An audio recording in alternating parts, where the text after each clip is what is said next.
为什么叫它复古鸡？因为在韩式炸鸡火并全球之前的那个年代，人家还是个网红。今天我要让它翻红。第一步，搞鸡。先给鸡洗个澡，去除一些身体奇怪的部位。什么东西？然后再给它做个抽脂。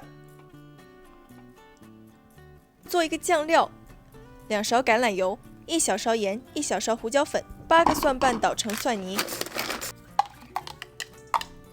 搅拌均匀，用它涂抹全身，来一个马杀鸡。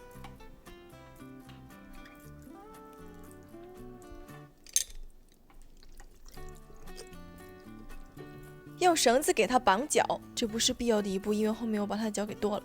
因为我是电烤，所以需要给它固定一下。如果你是普通烤箱的话，可以跳过这一步。第二步，烤鸡。将烤箱预热到175度，烤的时间根据鸡的体重而变化，20分钟每磅加额外15分钟。我的鸡有3磅，烤了1个小时15分钟，每30分钟刷一次黄油。